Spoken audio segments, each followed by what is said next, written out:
How important is sports in China? Why does China win gold medals in Olympic sports but have few world-class commercial leagues or professional athletes?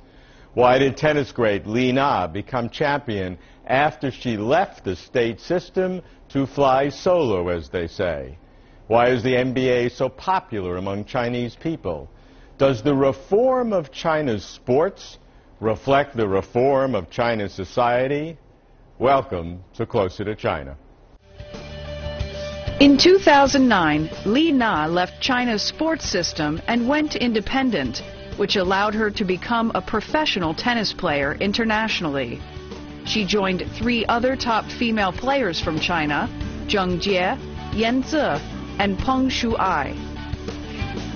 It was not only a life-changing decision for Li Na, but also a difficult decision for China's sports authority to allow their own top athletes to depart. The Chinese and foreign media were wondering if this was a sign that China's sports industry was now ready to embrace the world market. They also wanted to see how Li Na, as someone coming from a rather confining system, would adapt to this highly commercialized career path.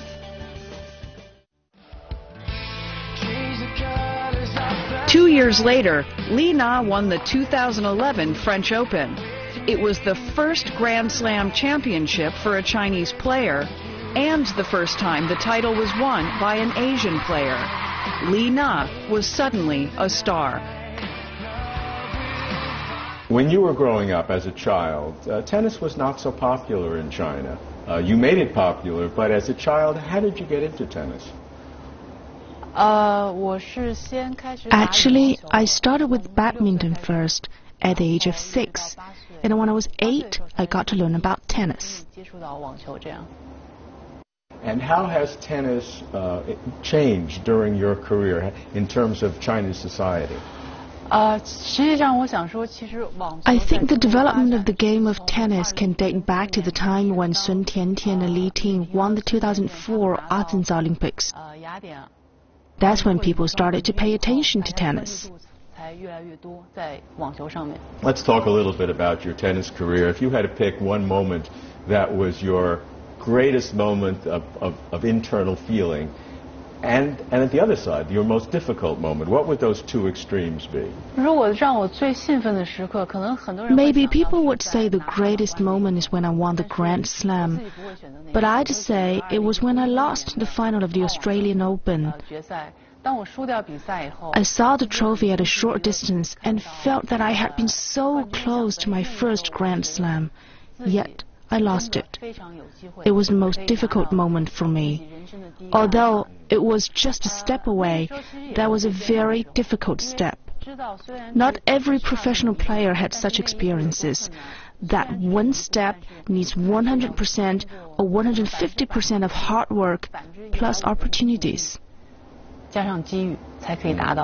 Because of what you've achieved, you have an opportunity of great significance to make changes in China, in tennis, but in sports in general, and indeed in society in general. How do you look to the future now that you can see a larger future based on your great success? What can you contribute to China? I never thought I made tremendous contributions or achieved great success.